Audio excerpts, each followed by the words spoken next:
Guerre de siège, guerre d'usure, les deux armées s'enterrent dans ces tranchées de France qui vont devenir le quotidien du soldat pendant 3 longues années.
Déjà, les premières infirmières volontaires apparaissent.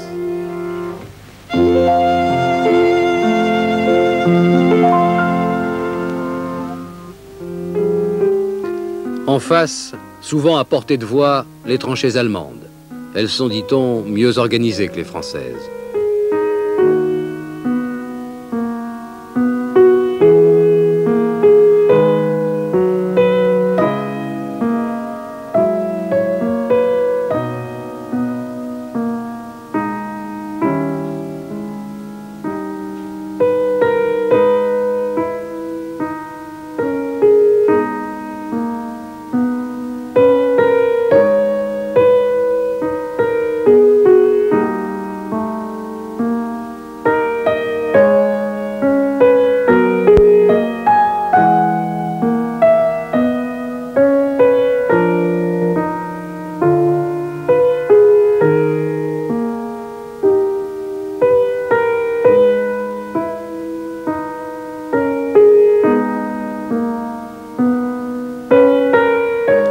Pour le poilu, il existe dans sa tranchée un ennemi plus redoutable que l'allemand, c'est l'ennui.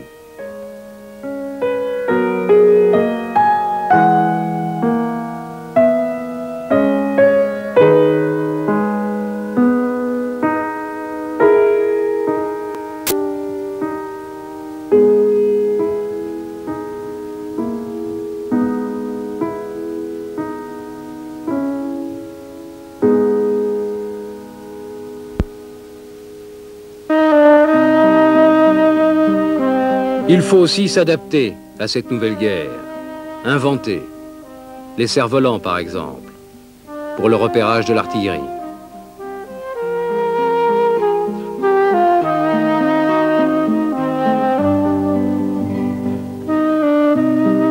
Les machines pour économiser la fatigue des hommes.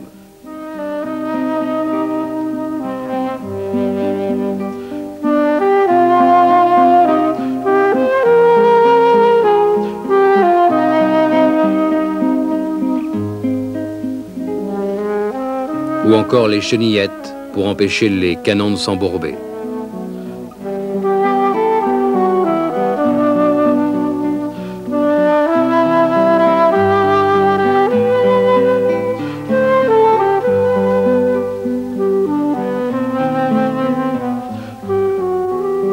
À quoi peut bien servir ce long serpent métallique que l'on présente aux généraux?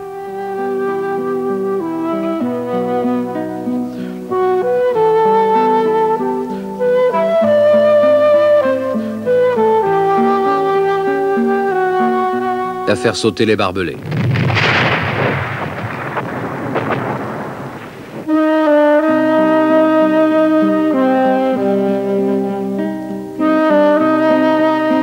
Et puis voici les surprenantes brouettes blindées, en attendant les premiers chars.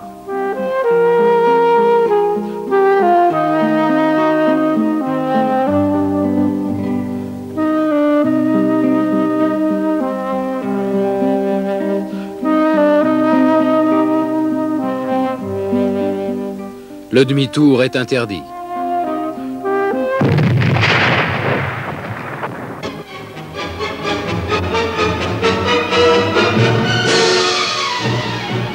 La guerre a besoin d'hommes. Dès le début, les colonies sont mises à contribution. Les renforts arrivent d'Afrique du Nord, d'Afrique noire et même d'Indochine.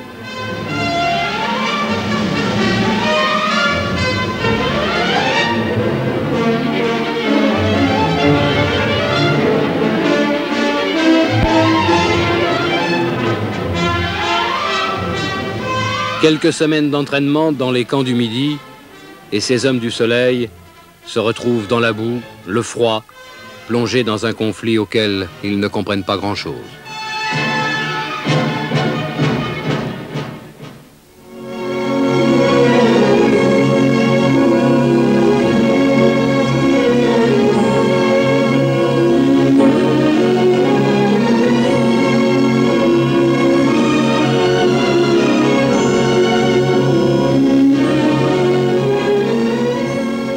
Le général Mangin réclame des Sénégalais pour ses premières lignes. Il les trouve endurants. Ils font peur aux Allemands, dit-il. Il faut aussi les utiliser pour les coups de main de nuit. Le général Mangin ajoute qu'il faudra bien sûr penser à leur distribuer pour l'hiver des tricots, des caleçons et des chaussettes de laine.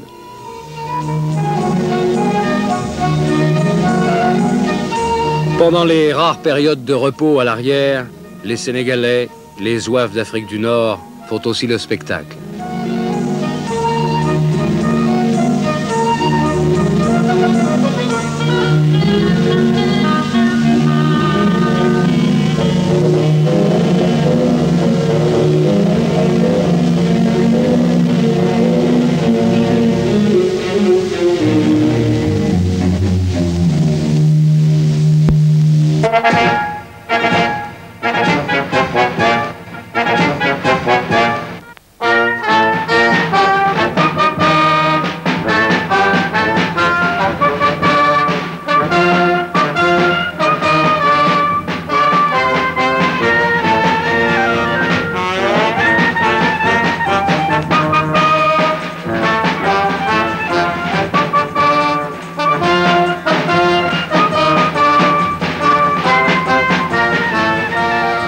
Les permissions étaient rares au début de la guerre.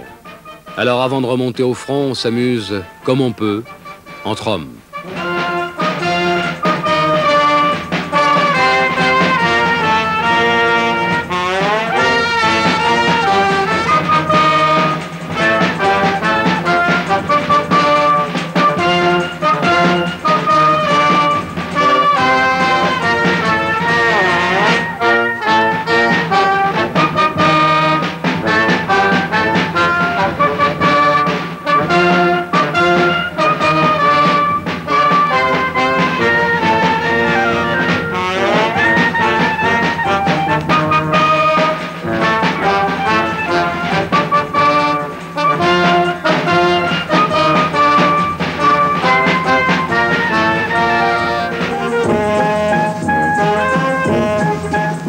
À l'arrière, on ne vit pas si mal, surtout à Paris et dans les grandes villes.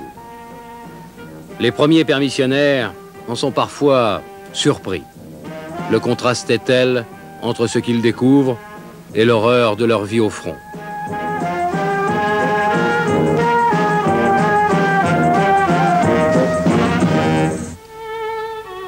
Les soldats font aussi d'étranges découvertes. Les femmes, leurs femmes, qu'ils avaient laissées à la maison soumises et respectueuses des bons usages, sont maintenant au travail, dans la rue.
Les mentalités des femmes vont changer. Plus rien ne sera vraiment comme avant dans les familles d'après la guerre. Pour les célibataires, il y a les marraines. C'est l'une des idées les plus généreuses de la guerre. Ainsi, chacun au front reçoit un peu d'amour dans sa tranchée.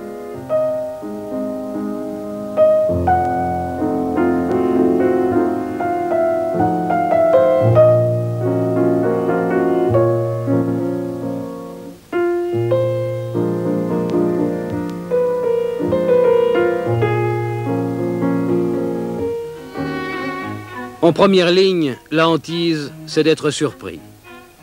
Une véritable industrie du camouflage va se développer. On fabrique des faux par milliers.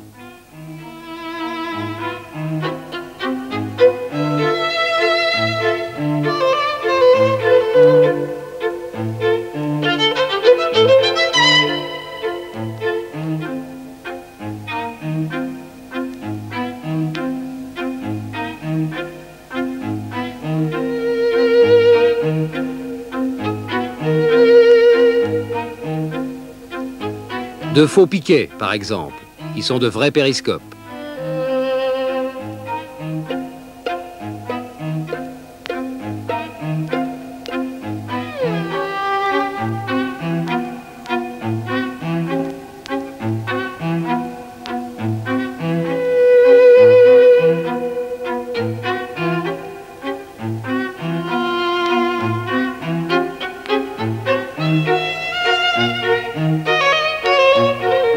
De faux rochers pour surveiller la tranchée d'en face.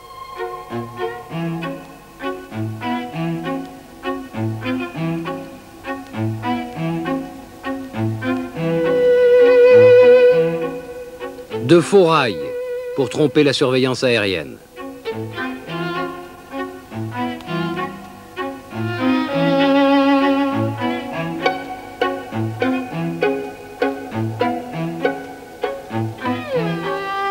Eh oui, c'est une porte.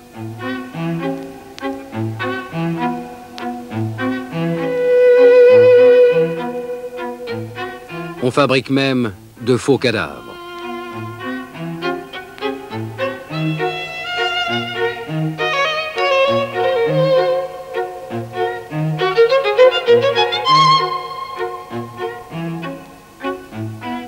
Même cet arbre mort peut encore servir.